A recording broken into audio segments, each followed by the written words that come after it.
बिस्मिल्लाहिर्रहमानिर्रहीम। मोअज़्ज़िज़ नाज़रीन, मेरा नाम नासिर गोंदल है। आज गोंदल ग्रुप ऑफ मार्केटिंग के प्लेटफॉर्म से मैं आपकी खिदमत में हाज़िर हूँ। रियल एस्टेट के शोबे के हवाले से मैंने बहुत सारी वीडियोस बनाई। इस यूट्यूब चैनल के ऊपर भी मेरा ख्याल में 2500 के राउंड अबाउट वीडियोस जो है वो रिकॉर्ड करके अपलोड की, और कोशिश पूरी होती है कि रियल एस्टेट का जो शोबा है उसके अंदर जितनी भी मेरे पास नॉलेज है वो आपसे शेयर करता रहूँ। पिछले दिनों एक खबर जो है वो वियतनाम की एक खातून, उसकी एक खबर मेरी नज़र से गुजरी, और सच्ची बात है मैं उस पॉइंट के ऊपर थोड़ा सा हैरान भी हो कि गवर्नमेंट जब कुछ करना चाहे वो बड़ी आसानी के साथ कर सकती है। वियतनाम की खातून थी, उसने 44 अरब डॉलर जो है उसका फ्रॉड उसने किया, और लेकिन जब गवर्नमेंट उसके पीछे पड़ी, और ये तकरीबन वो कोई 20-25 साल जो है, ये बूढ़ी खातून थी, मेरे ख्याल में कोई 65-70 साल उसकी उम्र थी, लेकिन वो बड़े टाइम से कर रही थी, बैंकों से लोन लेती थी, फिर माफ करवाती थी, ये करती थी, वो करती थी, और भी बहुत सारे फ्रॉड, और रियल एस्टेट के साथ उसका तल्लक था। और गवर्नमेंट ने जब उसका केस शुरू किया तो तकरीबन 2700 अफराद ने उसके खिलाफ गवाही दी, गवर्नमेंट ने उनको तैयार किया, और तकरीबन 200 वकला ने उसके जो केस था उसकी प्रोसीडिंग में हिस्सा लिया, और आखिरकार गवर्नमेंट, जो वियतनाम की गवर्नमेंट है, उन्होंने उस खातून को सजाए मौत जो है वो दे दी है। ये खबर,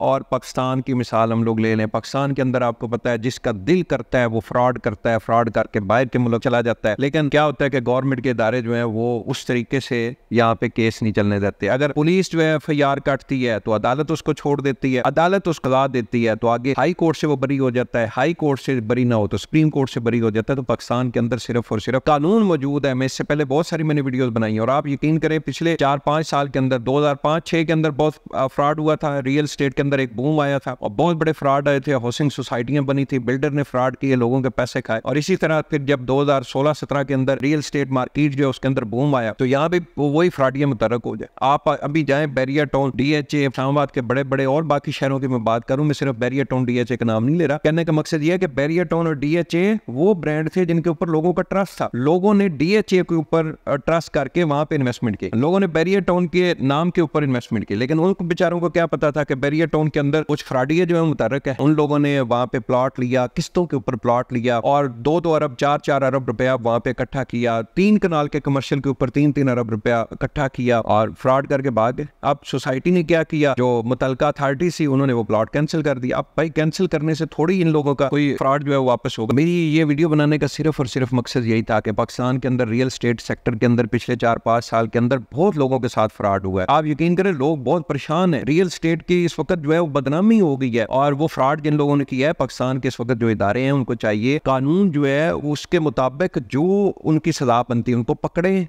उनको जैसे भी आप देखें ना, नैब के पेज के ऊपर जाएं, बाहर दूसरे चौथे दिन जो है वो नैब तो अपना काम पूरा कर रही है। नैब तो कहता है ऊपर, उन्होंने सोशल मीडिया पेजेस के ऊपर अपलोड करते हैं कि भाई ये फलां सोसाइटी का हमने सुना है कि फ्रॉड हो रहा है या ये फ्रॉड कर रहे हैं, अगर आप मुतासरीन है तो आप हमें आके दरखास्त दें। आप यकीन करें मैं हैरान हो जाता हूँ कि पाकिस्तान के अंदर 10 लाख लोग बात करेंगे कि जी हमारे साथ फ्रॉड हुआ है, लेकिन अगर आप अथॉरिटीज के पास जाएं तो 2000 एप्लीकेशन भी वहां पे नहीं होगी। लोग एप्लीकेशन ही नहीं देते, लोग अपने पैसे डूब गए। तो बस इससे पहले भी मैंने आपको बताया, एक वीडियो बनाई थी, मैंने कहा था लोग कहते हैं जी ठीक है जी उसने मेरा फ्रॉड कर लिया, मेरा पैसा खा लिया, क़यामत वाले दिन देखा जाएगा। तो एक्टिव क्यों नहीं होते? बाहर के मुल्कों में जो हमारे ओवरसीज पाकिस्तानी है वहां पे अदालतें हैं, कानून है, लोग वहां पे एप्लीकेशन देते हैं, जो उनको इंसाफ मिल जाता है। भाई इधर भी थोड़ा एक्टिव तो करना पड़ेगा, इधर भी कहीं ना कहीं थोड़ा बहुत इंसाफ मिल रहा है, लेकिन हम लोग चलेंगे, हम लोग यूनिटी बनाएंगे, एप्लीकेशन देंगे, केस अपना चलाएंगे तो इंसाफ मिलेगा। तो आप लोगों को चाहिए जिनको फ्रॉड हुआ है, आप भी अपनी एप्लीकेशन जो है FIA, नैब और इन चीजों को दें।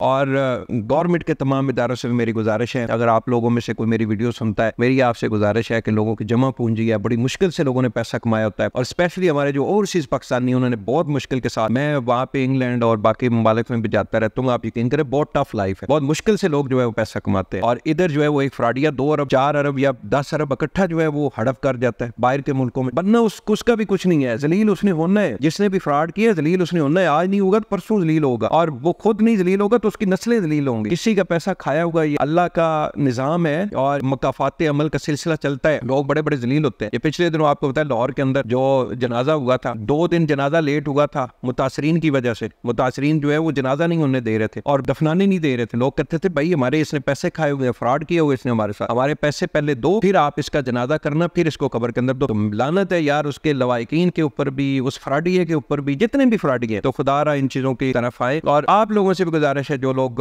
इन्वेस्टमेंट करते हैं सोच समझ के अपनी इन्वेस्टमेंट करें। एक रियल एस्टेट के साथ मशवरा न करें, 2 3 4 5 डीलर्स भाइयों के साथ मशवरा करें और फिर अपना एक तजिया करें कि मैंने कहाँ पे इन्वेस्टमेंट करनी है, और कोशिश करें ऐसी इन्वेस्टमेंट करें जिसके ऊपर आप पूरी तरह क्लियर हो जाए। तो मोस्ट वेलकम जी, इस यूट्यूब चैनल के साथ जुड़े रहे। मेरे पास जितनी इन्फॉर्मेशन होती है यहाँ पे शेयर करता हूँ। अगर उसमें से कुछ गलत बात आपको लगे तो उसके लिए भी माजरत है। तो इंशाल्लाह जी आइंदा भी ये प्रोसेस जो है उसको शुरू रखेंगे। बहुत बहुत शुक्रिया।